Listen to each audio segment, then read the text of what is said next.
They say that protesters at the march are calling her Killer Kamala. Woo! And they're calling him Genocide Joe. Whoa! Those are spicy monikers, man. She backed Haley in the caucuses, and when we first met a year ago, Sarkone said she would vote for Biden if 2024 ended up as a 2020 rematch. But grocery prices are still high, she says, and her real estate business is slow. I would describe myself as being resigned, I suppose, to voting for Donald Trump. Yeah! I think the child tax credit is a good thing. She wants to deregulate housing so we can get more homes. But the price gouging is just, well, Catherine Rampell, the Washington Post columnist and NewsHour contributor, said it's impossible to exaggerate how bad this policy is. Whoa! And I agree with that. Biden's at the DNC, not looking so hot. He's about to get thrown out into the pasture. Final goodbye there, Joe. Dragging him out. Nobody's even paying attention, okay? It's the first night of the DNC. Everybody's just landing. Most people are hitting the bar, getting drunk, figuring out what their pronouns are for the event. All sorts of weird things are happening there. It's the DNC after all. And Joe is there. Here's what he looks like. He's about to walk up to the lectern as well. And I will say, Aaron, what we've been hearing from the White House is that he's been fine-tuning this speech all weekend. Obviously, he had a pretty good idea of what it was going to look like a month ago. Now that speech has changed and is going to be focused. All right, so that's Joe. He's kind of just poking around over there. Somebody asked him about Trump, and Trump is making fun of him for being thrown out in a coup that obviously happened because he didn't want to go until the last minute. He's staying in here. Nancy Pelosi came in and she's like, well, we're going to tell them about your thing with that thing. And he's like, what? He's like, I don't remember much, but I remember that. He's like, yeah. Pelosi's like, yeah, it's coming. It's like, okay, I guess I'll leave. So he got asked about that today. Donald Trump claims that you were pushed out, but from the top of the ticket, and this amounts to a coup from your party. What do you make of those claims? Stability is still questionable. His what?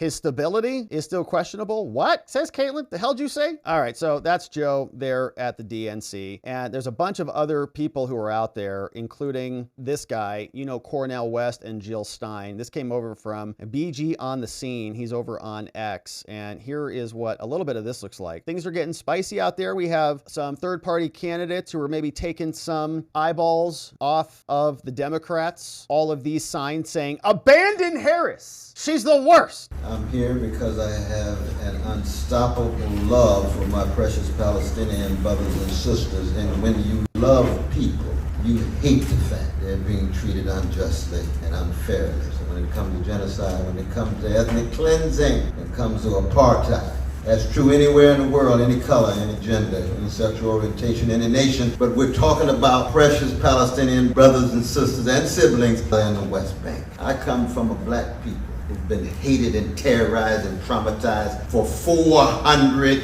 years, and yet taught the world Still so going much on right about now? love and freedom and wounded healed. Okay, I don't really know what anybody here is even saying or what positions they stand for or what their solutions are. I really have no idea, okay? I don't think anybody does. I don't think they know, honestly. Like every single side of this, it's so confusing, and so everybody wants this, and Netanyahu's going to do this, and Joe Biden's going to do. Nobody really knows. And, you know, I'm an American person, and I care about America, and I care about people having an opportunity to speak freely, and so we're going to be here supporting everybody's free speech rights to say whatever the hell they want, to be as confused as they want, to share their opinions, whatever. As long as they do it peacefully and patriotically. We especially want it to happen at the DNC because there was no democracy in the Democratic primary at all. They just threw Kamala Harris right in front and nobody got to vote for her. So they need to make their voices heard, and we hope they show up and tell us who they are. In fact, some of them are showing up and telling us who they are. We saw these pill ladies who we talked about this morning on our members only stream on Locals, and we weren't really sure if these were outfits or if these are their regular outfits, if they, you know, look like this normally or if those are inflated or if that's just kind of their body type. We don't really know because it is, after all, the DNC. But they're apparently pills walking around. They just love abortion, you know, abortion pills, why they're there. Most important thing in their lives, I guess, you know, economic prosperity, you know, meaning, purpose. Families are certainly not part of that at all. But that's what's happening. We also have other people showing up. So we've got a couple little compare and contrasts happening here. So here's one. Benny Johnson clipped this for us. This one came over from some Instagram account, and this is some of the people who are showing up. So I'll just let this one just play for a minute, just so we can get some visual, you know, just some visual understanding of who's there, kind of what they look like, and their excitement and enthusiasm for Kamala Harris. All right. So they're there. Amazing. Democrats. Okay. So now also there showing up, Timcast News, you know, Timcast, and he, of course, is there. His team, I think he might even be there, but they're there. They've got a bunch of other footage. So as we can see here, we've got this this organization called Free Palestine, which is wild. So this is a feminist and LGBTQ people for a free Palestine. See, man, like this stuff is confusing. Are those compatible? I didn't think those were exactly compatible, but I guess they are compatible. This is why it's complicated. I don't know what the hell's going on. I don't think they know what's going on. It's a dynamic thing. Like if you dropped off like Rosie O'Donnell, like Palestine, like was she going to do well or what? Like, I don't know. But anyways, so here's the scene. They're marching around. Very confusing. Anyways, we support them. We support their peaceful protests. We support them. We're glad they're there. We want all of America to understand their plight and their fight. What's going on? Maybe we'll learn something. It's very confusing to me. I'm just a white male Catholic. I don't know what the hell's going on. All right, so that's happening. And elsewhere, what else is this? Oh, we have some pro-Israel people who are also there. Okay, you can see this group is here. And is there a human shield that's underway? This came over, oh, from Savannah Hernandez. She's amazing. You can see there are some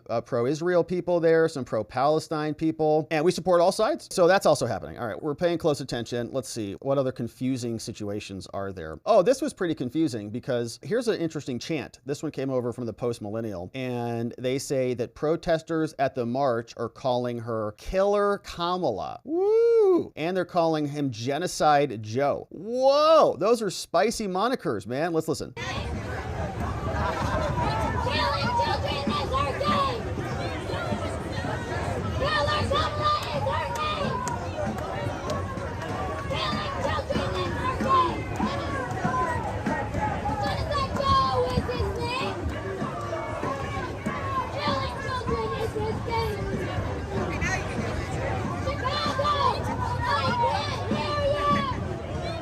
Wow. Okay, so I was paying close attention here, and I think I saw, this is very quick, but guess what, guys? I saw one American flag. There it is! One bro with an American flag back there. He's probably just tired of all this nonsense. What the hell are all these people? There it is. American flag bro. He's like, this is ridiculous. What country am I in? It's great. Hey, we got one guy there who cares about America at the DNC. That's fun. So here's this guy. Somebody posted this. Actually, the Democrats posted this. This is a curious one. It says, projected on Chicago's Trump Tower, they are now defiling a beautiful building that they could never build with their projections. And there's some great comments on this. They say, as Democrats gather for the Democratic National Convention, we want to remind folks of the difference between hairy walls and Trump Vance. And so they're projecting their garbage, right, onto somebody else's property. Here's a good one from Bronco Nation. Typical from the left, okay? Always projection, projecting a lie. Nothing new here from your party, which is exactly right. It's like, can you guys even come up with something like build your own building and project it on your own building? Why do you have to project your garbage over on our end? Now, you'll also notice that this entire campaign is just a copy paste, like literally. We make fun of the journalists here all the time. We call them copy paste journalists because that's all they do. They just copy and paste something. I mean, yeah, we read a lot of their articles and a lot of other things, but we also get the source material. Like at least we go to the sources and read the documents. Okay, the journalists don't even do that. They just copy someone else's article. And we have our opinions about the articles. They copy other people's opinions too. It's embarrassing. But anyways, that's their style. Same thing happened with Kamala and Joe. So Trump War Room got this one. They released Kamala and the Democratic Party's new platform, right? But it's not really Kamala's at all. It's just Biden's second term. So they posted this 19 times. So they released this whole platform, this whole plan, and you can see it's in a second term, Biden will do this. In a Biden second term, he's going to do something fundamental rights. In President Biden's second term, he's going to value our values as a nation, blah, blah, blah. Like they just took it from him and they just copy and paste it. Control F, and some moron didn't even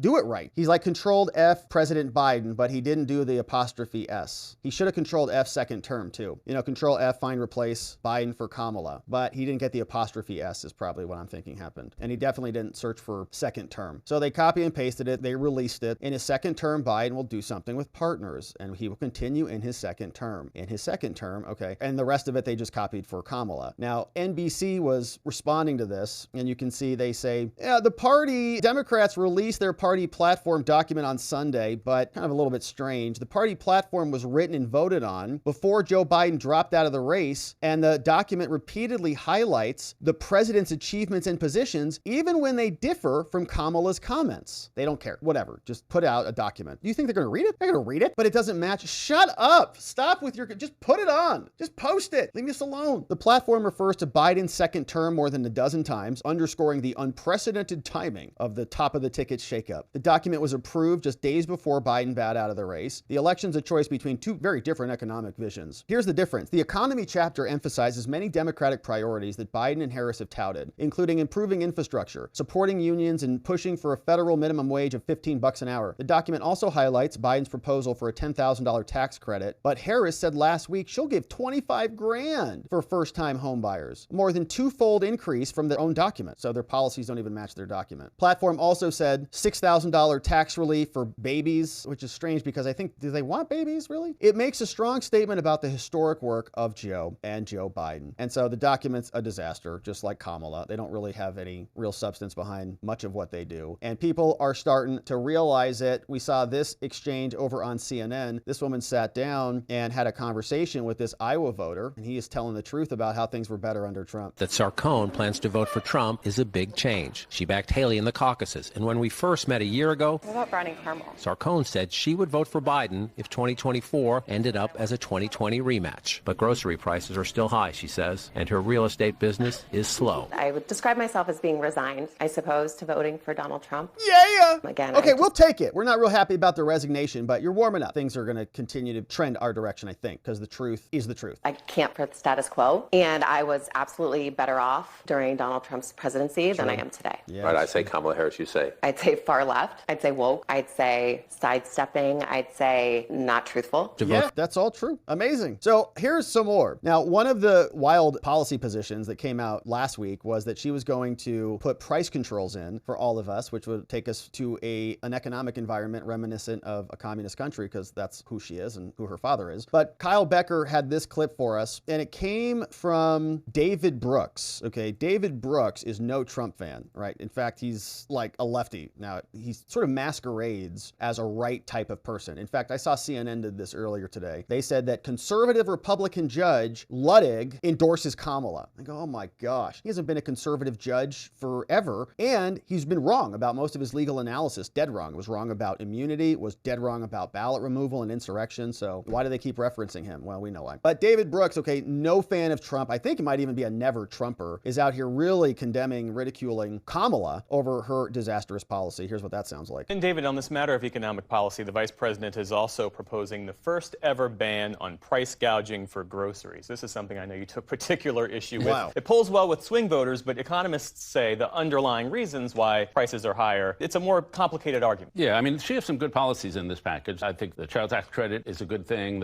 She wants to deregulate housing so we can get more homes. But the price gouging is just, well, Catherine Rampell, the Washington Post columnist and NewsHour contributor, said it's impossible to exaggerate how bad this policy is. And I agree with that.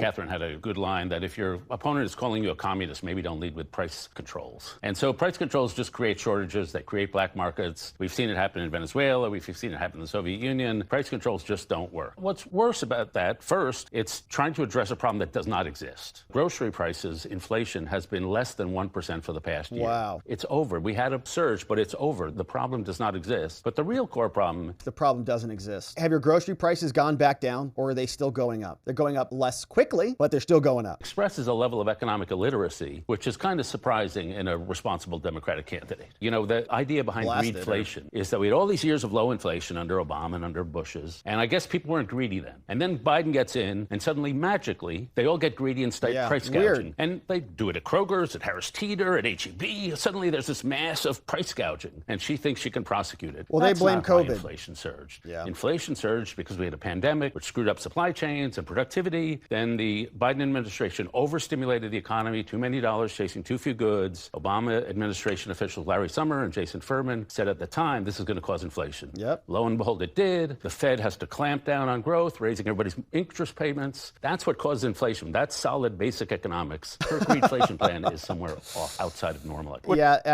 asking solid basic economics out of Kamala Harris and her team, not going to work out so well. And so Trump commented on this. Trump was responding to Tim Walz and his very interesting demeanor when he's out on the stage. But here's what he does when he's out there. And there's been multiple versions of this repeatedly. And we talked about the Doritos scandal this morning on our members only stream, which was very curious, just very overly enthusiastic. He does the Michael Scott thing. There was an episode from The Office where Michael Scott does that. No, you're amazing, all of you. You know, like, relax, dude. You just calm down, okay? Like an excited puppy. Like, you're supposed to be here. Just relax. Nobody's going to throw you back outside. Just calm down. So Trump was out talking about some of this and says, you know, talk about weird, man. This guy's out of his mind. Did you ever see him go on the stage and go like crazy? It's like between his movement and her laugh, there's a lot of craziness. I'd say a step further than weird. Weird is a nice word by comparison. Yeah, it's true. Did you ever? Weird's nice, but crazy is the real definition. Now, all that being said, David Axelrod, who's a former Obama guy, big-time Obama, who might actually, I think, be consulting now, I think I may have read that, says that if the election were being held today, Donald Trump would win this puppy. The multimedia marketplace. Progress. We were all in Milwaukee a month ago, and, you know, there was euphoria there and a sense that this race was over, that they were going to win by a landslide, perhaps sweep in big majorities in the House and multimedia Senate. Marketplace. How encouraged should Democrats be? Is there a danger of them actually being kind of too euphoric? Yeah, I've been talking about this for some time. Look, she's made an extraordinary multimedia marketplace. Progress. We were all in. All right, so there's some weird audio thing on there, but you get the point of what he's saying there. And it is, I think, true. I think that if you aggregate all the polls together, there is a very close race, very close connection between, I think, the two candidates right now. And every time that happens, Trump overly performs in the polls. And so I think that Axelrod is right.